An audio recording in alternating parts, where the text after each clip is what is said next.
kill you in the cruelest way imaginable. If I can reminisce for a second, almost 4 years ago I reviewed Demon Slayer, Kimetsu no Yaiba, the Hinokami Chronicles for IGN. It was my first IGN review and I've done 25 more since then. Now I'm back for its sequel. Time flies and a lot has changed in the last 4 years, including within this series.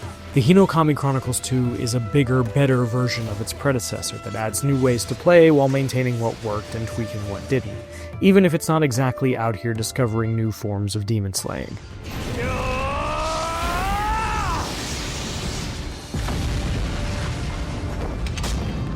Excellent!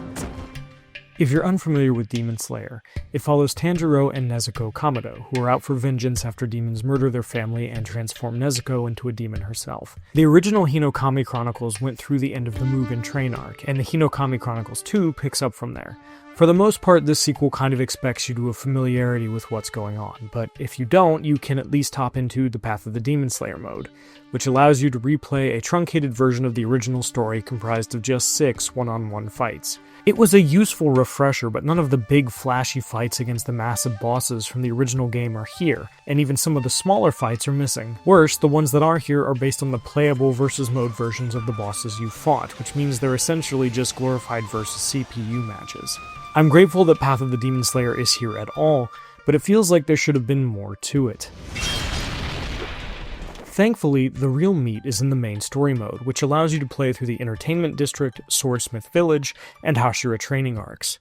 The story compelled me less than last time, though I remained interested even if it is a little goofy. Characters yell a lot, especially the usually cowardly but brave when it counts Zenitsu. I'm gonna make that jerk pay for this! But it's generally pretty funny in context, and Tanjiro is a goody-goodies goody-goody, but at least his heart is in the right place. She's my elder sister! This is a CyberConnect 2 joint, so everything is absolutely beautifully animated, and just about every sequence looks remarkable. There are a lot of cutscenes in the story mode, so maybe make some popcorn, but things are generally well presented. What is that? Is it a demon? Between cutscenes, you'll walk around and explore the world, talk to other characters, find items, and hunt down demons or clues to their whereabouts using Tanjiro's incredible nose, Zenitsu's super hearing, and Inosuke's spatial awareness, and so on. All of these essentially boil down to the Demon Slayer version of Detective Vision. Turn it on, follow the path, profit. As you explore, you'll also be able to collect memory fragments, which are short movies that combine voiceovers and stills from the anime series, and Kimetsu points, which can be used to unlock rewards like characters, system voices, alternate costumes, quotes, stamps, various art and decorations, and songs from the soundtrack, a lot of which you'll also find scattered around the environments. I'm particularly fond of finding some memento that causes characters to pause, remember times past. It makes the world feel more lived in, and is a good reminder of how we got here. I complained about the walking around in my review of the original game, but I'm feeling a little bit more here for 3 reasons. First, the areas are smaller and more big area where you run around and find stuff rather than travel this exceptionally linear path. Secondly, you can run this time around, at least when you're outside. Thirdly, there's side quests now, which break up things nicely, whether that means helping a shy servant confess his love to one of the women he serves, or joining forces with a Hashira to take down a demon. Excuse me. These are fun, and they add variety. Plus, you usually get one of the aforementioned rewards. There's even some amusing minigames, like Demon Slayer's version of Guitar Hero, too. When you're not walking around, you'll be throwing down with one demon or another. Like the first game, the fights are pretty sick, whether you're fighting another member of the cast or engaging in one of the more elaborate fights against characters you'd never see in a versus match. Even the ones that you'll fight multiple times are compelling because you'll use different characters each time, or fight under unique conditions, like having one of your characters be poisoned, or using an alternate version than you're used to.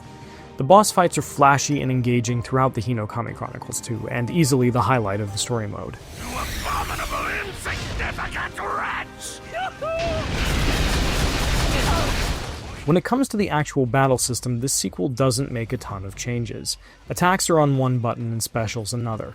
You can vary things up by pushing the stick in a direction while pressing one of the buttons to either perform different specials or one of 3 unique combos, one that launches, one that keeps foes on the ground, and one that knocks them down.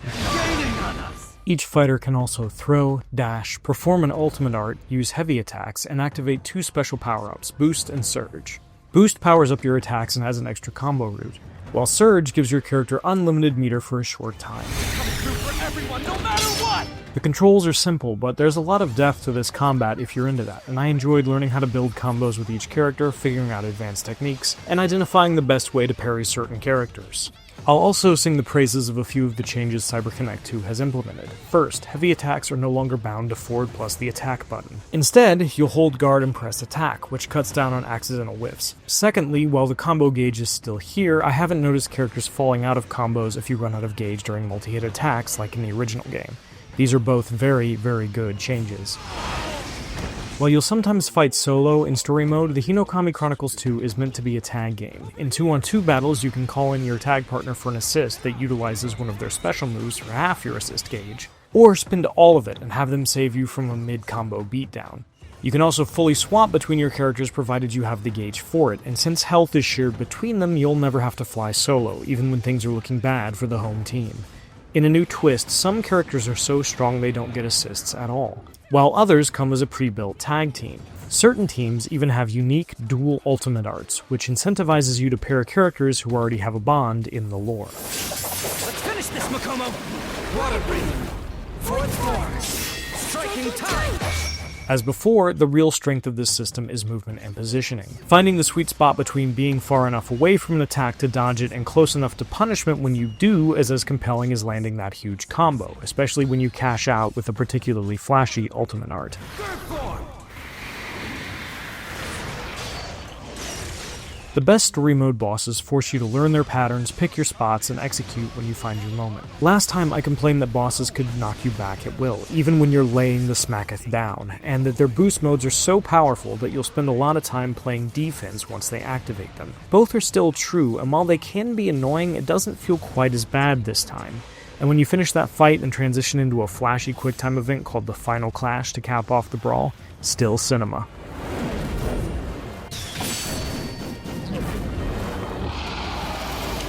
Once you're done with story mode, you still have some options for solo play. The most interesting one is probably Hashira Training, a roguelike where you guide your team down a board, choosing fights with unique win conditions, switch a character, win with X amount of health remaining, and so on, or rewards and healing items. Your health won't regenerate between fights unless you head to a square that offers it, but you'll get boosts that can buff you before your next fight. Your goal? Make it to the Hashira you're training with and take them down. It's a simple mode, but an engaging one, and just like story mode, it's a good way to earn new goodies for the archive, and up your character mastery, which also earns you new stuff for the archive. There's a ton of stuff to unlock here, so if that's your bag, the Hinokami Chronicles 2 has the juice to keep you here for the long haul. If there's one thing that I don't like about the story mode and Hashira Training, it's the addition of gear. Why does everything need to be an RPG? I'll never know, but here we are. You can equip up to 3 pieces of gear in 3 slots. Each has its own slot requirement and does different things, like boost your attack or recover your health if certain conditions are met in combat. It's fine, I guess. I just don't see the point and wish it wasn't here, because it's just another menu I have to mess with when I want to be fighting in my fighting game. Thankfully, you can turn gear off in versus mode, though it's there if you want it. As expected, there's online and local versus, as well as a practice mode to help you get to grips with how every character works, and an endurance mode for testing your skills against enemy after relentless enemy.